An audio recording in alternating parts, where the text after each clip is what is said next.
हमारा next topic है organisation behaviour का, इंडिविजुअल बिहेवियर इन ऑर्गेनाइजेशन। तो अभी हम जानते हैं कि इंडिविजुअल बिहेवियर क्या होता है।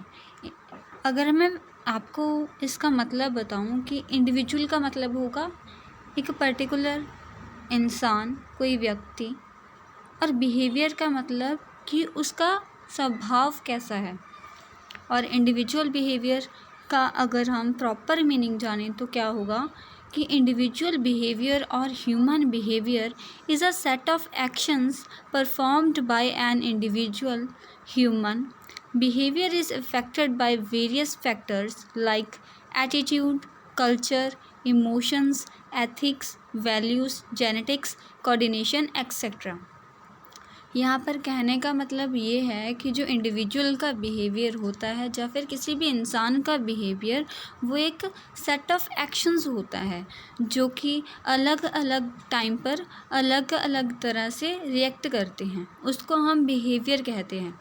जैसे किसी का एटीट्यूड कैसा है, पॉजिटिव है, नेगेटिव है, उसका कल्चर कैसा है, उसकी फैमिली बैकग्राउंड कैसी है, उसका एनवायरनमेंट कैसा है। क्योंकि हमारा जो बिहेवियर है ज़्यादातर इन्हीं फैक्टर्स पर डिपेंड करता है। जैसे कल्चर हो गया, इमोशंस हो गए, वैल्यूज़ हो गई, हमारे जेनेटिक्स, हमारे कोऑर्डिनेशंस, इन्हीं सब के बेसिस पर जो हमारा इंडिविजुअल का बिहेवियर है वो बनता है। आगे इसका नेचर क्या होगा, ये इंडिविजुअल बिहेवियर भी क्या है, एक फील्ड ऑफ स्टडी है, ना कि कोई डिसिप्लिन। जैसे हम ऑर्गेनाइजेशन बिहेवियर स्टडी करते हैं, उसी तरह ऑर्गेनाइजेशन बिहेवियर में स्टडी करने से पहले हमें इंडिविजुअल के बिहेवियर को स्टडी करना पड़ता है, ताकि हम जान सकें कि एक ऑर्गेनाइजेशन में हर एक इंडिविजुअल का बिहेवियर कैसा होगा। सेकंड, इंटरडिसिप्लिनरी अप्रोच, कि जो ये इंडिविजुअल बिहेवियर है इसकी इंटरनली अप्रोच है, कि जिसमें जो हमारी इंटरडिसिप्लिनरी अप्रोच होती है ये बेसिकली ऐसी अप्रोच होती है जिसमें हम अपने मेथड्स, अपनी नॉलेज को कंबाइन करते हैं किसी भी प्रॉब्लम का सल्यूशन निकालने के लिए। बेसिकली हम इसको हॉलिस्टिक अप्रोच कह सकते हैं।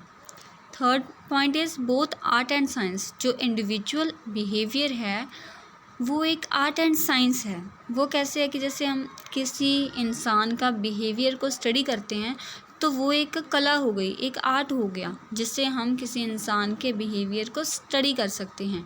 साइंस हो गया कि हम उसके बिहेवियर को स्टडी करें और समझें कि उसका बिहेवियर ऐसा क्यों है, उसका एटीट्यूड ऐसा क्यों है, उसकी कन्वर्जेशन ऐसे क्यों है, वो इतना रूड क्यों है, वो इतना सैड क्यों है, वो वर्क को कैसे किस वे में लेता है, वो सब किस में हम स्टडी करते हैं, साइंस में स्टडी करते हैं।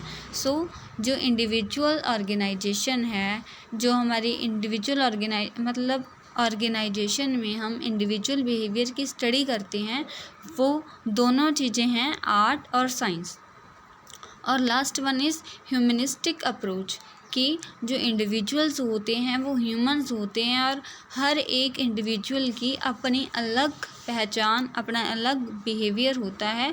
तो इसीलिए जो ऑर्गेनाइजेशन बिहेवियर का एक पार्ट है जिसमें हम अलग अलग ह्यूमंस का जो बिहेवियर है उसको जान पाते हैं। Need of understanding individual behaviour, हमें क्या ज़रूरत है कि हम किसी इंसान का बिहेवियर है उसको समझें। इसमें काफ़ी आंसर्स हैं, जैसे प्रोवाइड मोटिवेशन। अगर हम किसी इंडिविजुअल का बिहेवियर समझेंगे, उसे स्टडी करेंगे, तो उससे हमें मोटिवेशन मिलेगी, कुछ उसमें नया हो सकता है, कुछ हमें उसमें से सीखने को मिल सकता है। प्रोवाइड गाइडेंस, गाइडेंस कैसे मिलेगी कि हमें पता चलेगा कि हमने उस इंसान के साथ जिसका बिहेवियर पॉजिटिव है, नेगेटिव है, हैप्पी है, सैड है, कि उसके साथ हमने ट्रीट कैसे करना है, ताकि उसका बिहेवियर है अगर वो अच्छा है तो हमें भी उससे कुछ सीखने को मिले, अगर बुरा है तो हम उसे कैसे कंट्रोल करें कि वो इंसान अपने इस बिहेवियर को थोड़ा सा कम करे। Third one is conduct performance review. Individual behaviour को अंडरस्टैंड करने का मेन पर्पस है कि हमें इंडिविजुअल्स की परफॉर्मेंस के बारे में पता चलता है कि वो ऑर्गेनाइजेशन में किस तरीके से काम कर रहे हैं। Next point is communicate successfully with others. अगर ऑर्गेनाइजेशन में हमें किसी भी इंडिविजुअल का बिहेवियर पता होगा कि किसका बिहेवियर कैसा है, तो हम उनसे कम्युनिकेट अच्छे तरीके से कर पाएंगे और हम उन्हें समझ जल्दी सकेंगे। Next, managers change in a positive manner. अगर किसी इंडिविजुअल का बिहेवियर नेगेटिव है तो जो मैनेजर्स होते हैं, जो लीडर्स होते हैं, उनका जो बिहेवियर है उसको पॉजिटिव वे में चेंज करने में कुछ ना कुछ हेल्प ज़रूर करते हैं। Provide learning experience. अगर हमें अलग अलग ह्यूमंस का बिहेवियर स्टडी करने को मिलेगा तो हमें उनसे लर्निंग मिलेगी कि इनका बिहेवियर ऐसा क्यों है, वैसा क्यों है, जो क्या कारण है। Next, figure out problems before they arise. अगर हमें ऑर्गेनाइजेशन में हर एक इंडिविजुअल का बिहेवियर पता होगा तो हमें पता होगा कि कौन सी प्रॉब्लम कैसे अराइज हो सकती है और हम उस पर कंट्रोल कर सकते हैं। Help to maintain friendly relations. Obviously है, अगर हमें हर एक इंडिविजुअल का ऑर्गेनाइजेशन में बिहेवियर पता होगा तो हमें पता होगा कि उन्हें किस टाइप के लोग पसंद हैं। जब जिस इंसान का जिस तरीके का बिहेवियर है उसे उसके जैसे ही जो इंडिविजुअल्स हैं वो पसंद होंगे, और जो लीडर्स हैं, जैसे मैंने पहले बताया कि उनका पॉजिटिव मैनर में उनको चेंज करेंगे, तो इससे क्या होगा, फ्रेंडली रिलेशंस हैं जो ऑर्गेनाइजेशन में बने रहेंगे। Factors influencing individual behaviour. कौन कौन से फैक्टर्स हैं जिनसे इंडिविजुअल का बिहेवियर है जो इन्फ्लुएंस होता है, कि जिससे इंडिविजुअल्स का बिहेवियर है जो बनता है।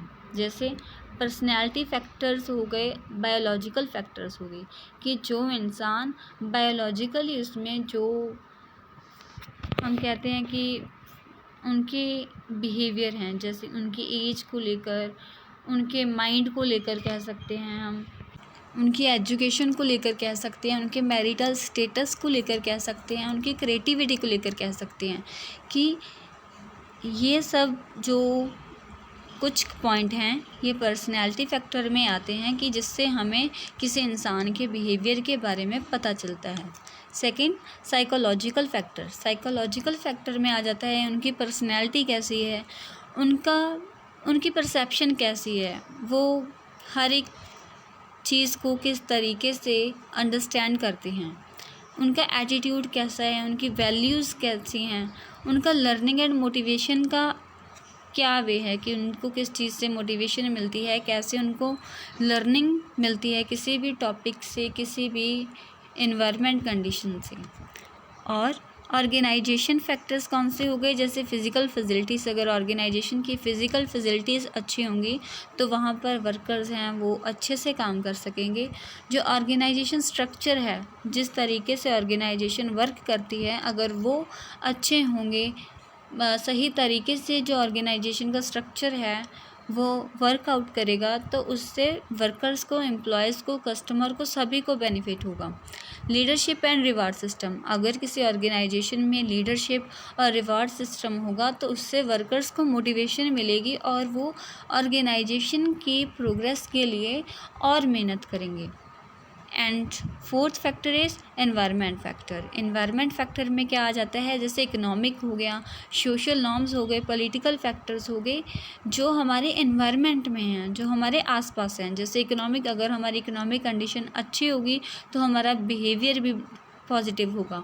अगर हमारे जो हमारी सोसाइटी है वो अच्छी होगी, हमारा जो अपना आसपास का जो भी एरिया है उनकी सोच पॉजिटिव होगी, उनके साथ हमारा बिहेवियर पॉजिटिव होगा, तो इसका भी हमारी लाइफ पर, हमारे बिहेवियर पर बहुत इम्पैक्ट पड़ता है।